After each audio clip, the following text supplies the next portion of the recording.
Breaking news from Washington, the Federal Reserve has cut its benchmark interest rate by a quarter point, bringing it down to about 4.1%. It's the Fed's first rate cut since December, and Chair Jerome Powell says the central bank expects 2 more reductions later this year. Officials point to growing concerns over the nation's labor market, as well as the impact of tariffs and tighter immigration policies under President Donald Trump. Analysts warn the move could ripple through global markets, lowering borrowing costs and shaking currency values worldwide. The Federal Reserve has cut its benchmark interest rate for the first time since December, signaling more reductions later this year. Policymakers delivered a quarter-point cut, exactly what Wall Street expected. Stocks initially jumped on the news but soon turned negative across all 3 major indexes. President Donald Trump has urged the Fed to slash borrowing costs to boost growth, but officials stressed their move is driven by the need to support a weakening job market, not political pressure. The Federal Reserve is shifting its focus from inflation to jobs as hiring slows sharply and unemployment edges higher.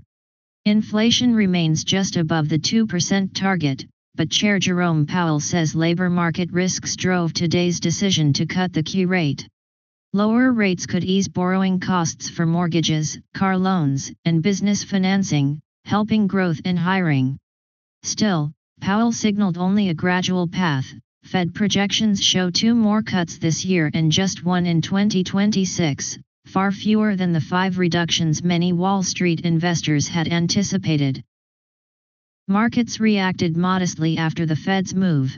The S&P 500 slipped 0.1%. The Nasdaq also edged lower, while the Dow Jones gained 0.5%. Only one policymaker dissented: Stephen Miron, recently appointed by President Donald Trump and confirmed in a rushed Senate vote just hours before the meeting. Miron pushed for a larger half-point cut, but Chair Jerome Powell said there was little support for such a move. Economists had expected more opposition, yet the outcome shows Powell forged rare unity across a committee that includes Miron, 2 other Trump appointees, and Governor Lisa Cook, whom Trump is now seeking to remove. Stocks finished mixed Wednesday as about 460 S&P 500 companies gained, but losses in big tech weighed the index. Nvidia fell 2.67% and Broadcom dropped 3.84%. Fed Chair Jerome Powell called the quarter-point move a risk management cut, saying the labor market is weakening but inflation remains a concern. David Kelly of J.P. Morgan noted the Fed won't rush further cuts for that reason. The U.S. dollar index briefly slid 0.4% after the decision, then reversed to a 0.3% gain, while Treasury yields dipped before climbing as Powell underscored lingering inflation risks. Inside the Fed, opinions are split on what comes next. Among the 19 rate setters, 7 oppose any further cuts, 2 back just 1 more, and 10 favor at least 2 more reductions. One member, likely Stephen Miron, signaled support for multiple large cuts that could push the rate down to 2.9% by year-end. Chair Jerome Powell said this wide gap reflects an uncertain economy, with inflation still stubborn and hiring slowing. Inflation rose 2.9% in August, up from 2.7% in July and above the Fed's 2% goal. Powell summed it up: there are no risk-free paths now. The U.S. economy faces a rare mix of weak hiring and stubborn inflation, conditions that usually don't occur together.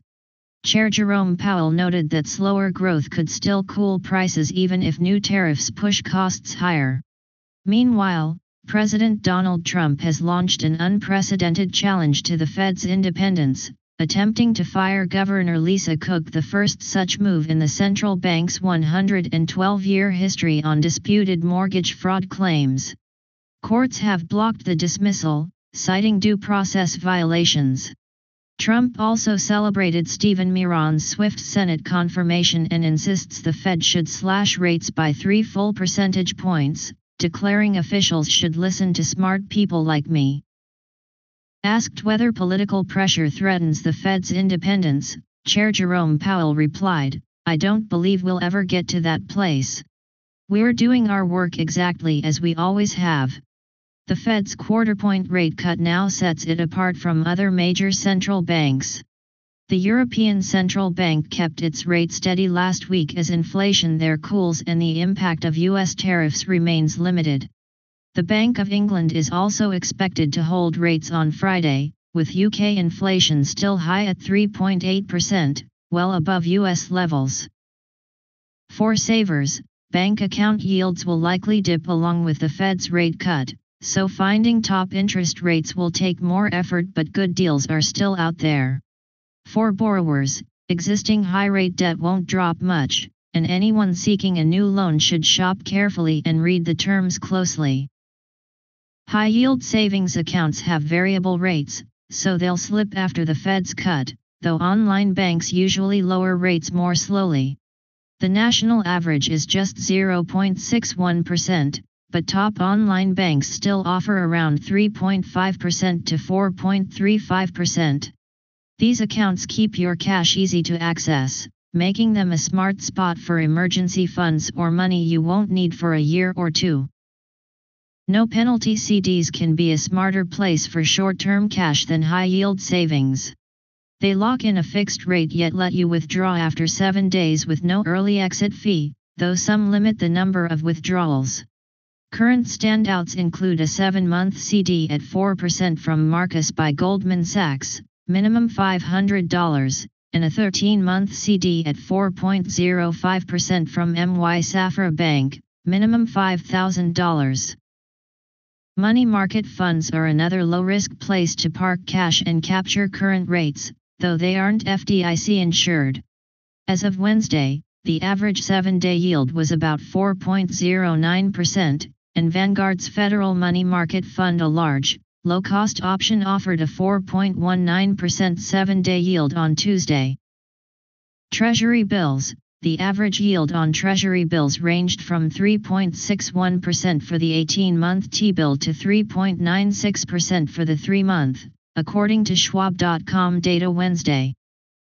Another option if you don't want to invest in individual T-bills might be to find a low-cost Treasury bill ETF, Tuman suggested.